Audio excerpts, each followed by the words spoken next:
कुएं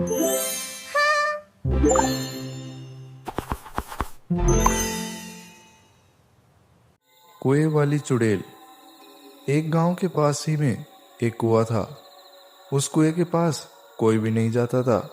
कहते थे वहां पर एक चुड़ैल रहती है जो कि वहां पर जाने वाले लोगों को मार देती है, और इसलिए उस कुएं के पास कोई भी नहीं जाता था।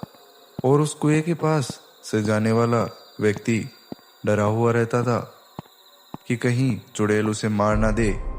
वो चुड़ैल रोजाना रात को कुएं से बाहर आती और किसी न किसी इंसान का आने का इंतजार करती और वहां पर बैठी रहती।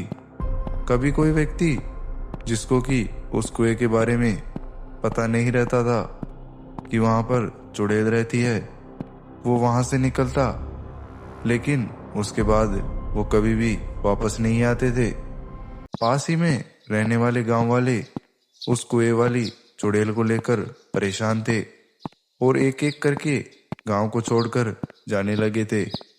उसी गांव में एक परिवार रहता था जिसमें कि पार्वती देवी, रमेश और उसकी बेटी रिमी रहा करते थे। एक दिन पार्वती ने रमेश से कहा, लगता है हमें भी ये गांव छोड़कर जाना ही पड़ेगा। अब पता नहीं हम लोग कहाँ जाएंगे, क्या करेंगे। रमेश कहता है, तुम चिंता मत करो, हम कहीं भी नहीं जाएंगे इस गांव को छोड़कर। इसी गांव के अलावा हमारा आखिर कहाँ पर जाएंगे। पार्वती कहती है, ये सब तो कहने की बातें हैं, असल में तो हमें गांव छोड़कर जाना ही पड़ेगा, वरना किसी न किसी रात वो चुड़ैल हमें भी मार डालेगी। तभी रिमी आती है और कहती है, पिताजी, पास ही में मेरा दोस्त मोहन गांव छोड़कर जा रहा है और उसके साथ साथ उसका परिवार भी जा रहा है। क्या अब हमें भी गांव छोड़कर जाना पड़ेगा। रमेश कहता है, नहीं रिमी बेटा, हम गांव छोड़कर कहीं भी नहीं जाएंगे, तुम परेशान मत हो। ये सारी बातें होने के बाद पार्वती और रिमी अपने अपने काम में लग जाती हैं, पर रमेश वहीं बैठा इस बारे में सोच रहा होता है कि वो निर्णय करता है कि वो इसका कुछ समाधान निकालेगा।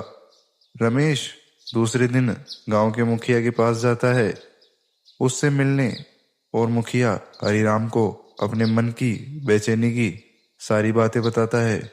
मुखिया थोड़ी देर तक सोच में डूब जाता है और फिर कहते हैं, रमेश, मुझे लगता है हमें कुछ न कुछ तो करना पड़ेगा।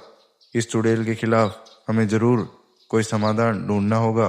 दोनों गांव से होकर गुजर रहे थे, तभी उन्हें एक बाबा मिलते हैं जो कि बहुत ही शक्तिशाली और बुद्धिमानी लग रहे थे। हरिराम बाबा से कहता है, बाबा, हमारे गांव के पास में एक कुआं है जहां पर एक चुड़ैल रहती है जो कि वहां पर जाने वाले लोगों को मार देती है, कृपया हमारी मदद कीजिए। बाबा हरिराम को कहते हैं, ठीक है, आप चिंता मत कीजिए, मेरे पास एक जादुई तलवार है जो कि मुझे अपनी तपस्या से प्राप्त हुई है, जो कि आप लोग ले जाइए और उस चुड़ैल को युद्ध के लिए ललकार कर उसे मार दीजिए। बाबा वो तलवार रमेश के हाथ में पकड़ा देते हैं। थोड़ी देर बाद रात होती है और रमेश और हरिराम वो तलवार लेकर पास में आते हैं और हरिराम चुड़ैल को बुलाता है। चुड़ैल आती है और कहती है, बहुत अच्छा, तुम लोग आगे से ही आ गए। हरिराम कहता है, चुड़ैल, तुम डरपोक हो जो कमजोर लोगों को मारती हो, हिम्मत है तो रमेश से लड़के दिखाओ। चुड़ैल को ये सारी बातें सुनकर गुस्सा आता है और वह क्रोध में कहती है, हा, मुझसे लड़ेगा ये, आ जाओ, तुम्हारी भी इच्छा पूरी कर देती हूँ।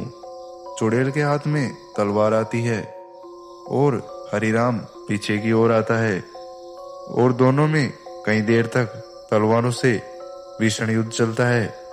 कई देर युद्ध चलने के बाद बाबा की तलवार में अधिक शक्तियां होने से चुड़ैल गिर जाती है और भस्म होकर गायब हो जाती है। अगर वीडियो अच्छा लगा हो तो लाइक सब्सक्राइब करें ताकि अगला पार्ट सबसे पहले आपके पास पहुंचे।